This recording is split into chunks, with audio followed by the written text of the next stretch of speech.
As I look back on my life and going through some things that are various degrees of difficulty, I notice that there's always a natural process to things that I go through to get from feeling of pain to being back in comfort.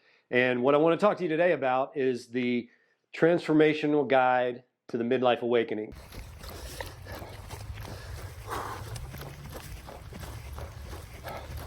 Hey, thanks for coming back. This is Kevin. We're talking about the Midlife Awakening Transformational Guide.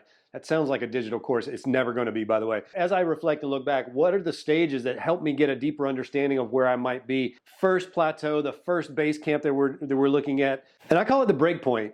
And normally it's a finite period of time or a window of time, a very small window of time where you may hit your breaking point. Something traumatic may happen. You may get the health news. You may lose the relationship. You may lose the job. You may realize, I don't like the life I've created. There is a point in time where we say, I don't think I want this anymore. And we sit there with that and we just kind of say, okay, we let that process for a long time sometimes. The point between decision and action is suffering. So this period of time can be really strenuous.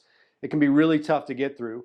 That break point is something that we all go through where it's that pivotal moment where 10 years from now, we'll look back and go, that was the day. That was the day. That was the conversation. As I work with my clients and talk to people all across the country, everyone always has that one breakpoint story of this was the day things changed for me. First stop is the breakpoint. The next phase, we go into hiding a little bit. We may be a little delusional on some sense. We may be in denial. We may say, oh, it's not that bad. But we kind of go into hiding and we're kind of quiet about processing it. And we kind of want to sit there and just make sure that we're making the right choice. That's kind of where we are at this point. After we hit that break point, we'll have a period of time where we just kind of go into hiding. We kind of withdraw and we're kind of letting things process. For everybody, it's a different amount of time. For some people, it could be an hour. For other people, it could be a month. For some people, it could be a year, depending on what the break point was. If the break point was highly traumatic, it wouldn't be uncommon for the period of hiding to be years. We can't receive advice or help or assistance externally until we've processed it internally. You see that a lot with addiction. Once someone who's struggling with addiction says, I'm done, I want the help, now the outside voice can be heard. And it's the same thing here. Once we process the break point to a point where the outside voice can be heard, we'll seek some relief. And after that, we go into the next phase, the next plateau, which is the integration phase. And this is always an interesting phase because this is where we're taking the new and the old and we're kind of throwing them in the same pot and seeing how they swim together. And now we're integrating the new things into our life. So the integration phase can be a place where we make some mistakes, where we have to answer a bunch of questions. Maybe this is where we lose the person in our life who may not support it. Maybe this is where we gain the people in our lives who will support it. This is really an exciting part. And the integration phase needs to be approached with care. If we rush through this integration phase, we can do more harm than good. We can abandon relationships that didn't need to be abandoned. They just needed more conversation and more time. But the integration phase is important because it will ultimately help you understand what you're migrating from and what you're migrating to and how to blend those two worlds together in a constructive way. Don't phone it in for the integration phase. Show up, explore all those nooks and crannies in yourself, in the world you live in, and really try to understand how we're going to blend these two worlds. Now, the next phase kind of happens during the integration phase, normally at the tail end. It's the becoming phase. This is where we're becoming that person that we wanted to be, the becoming of what we desire. That's when this starts to show up. After the integration has gone on long enough, you will notice glimpses of you becoming. And that is really exciting. That gives us hope. That gives us energy. That gives us vibrancy. In midlife, that's super important to reach the becoming. Now, everything's going to seem like a struggle until you hit that becoming part. If you're on a health journey, you may not be seeking the validation from other people that you've lost some weight.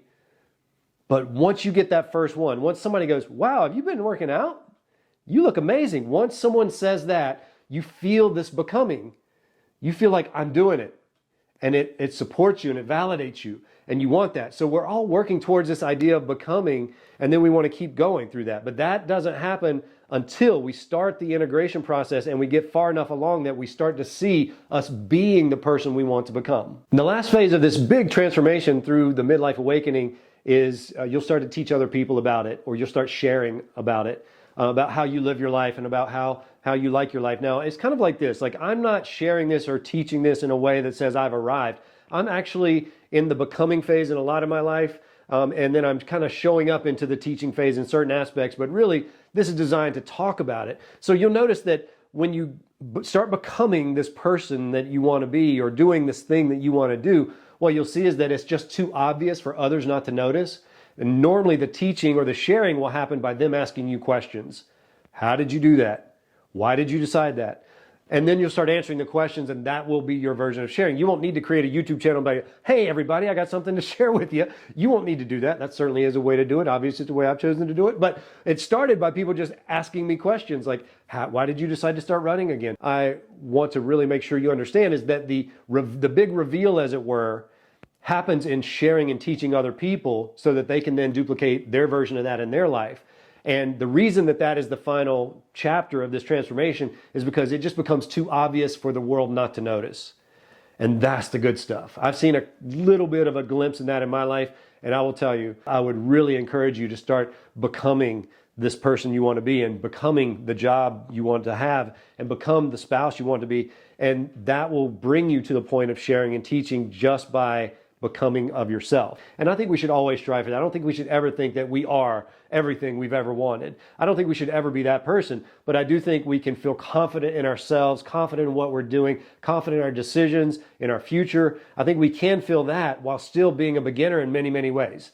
So that's the last phase, is actually teaching and sharing. All right, so you should be able to identify yourself in one of these phases in most things of your life. And when you identify, hey, that's where I'm at, then you know kind of the work you need to be doing and how you need to feel. If you're at a break point, you don't need to focus on just feeling good. You want to feel good, of course, but you really want to say, I need to really understand the magnitude of this, the gravity of this. You know, you just want to understand where you are so that you're not trying to force yourself into a different zone or into a different plateau. You can kind of stay there and do the work that needs to be done based on that area of time. So there you have it. That's your guide to the midlife awakening. If you like this video, if you found it useful, please, I encourage you to give me a like, maybe subscribe to the channel, and always hit the bell for notifications when new video drops.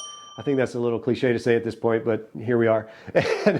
Anyway, my name's Kevin. If you have comments, put in the comments below, and let's just have a good old discussion around it. I hope you're having a great day. I hope this was helpful for you, and we'll see you next time.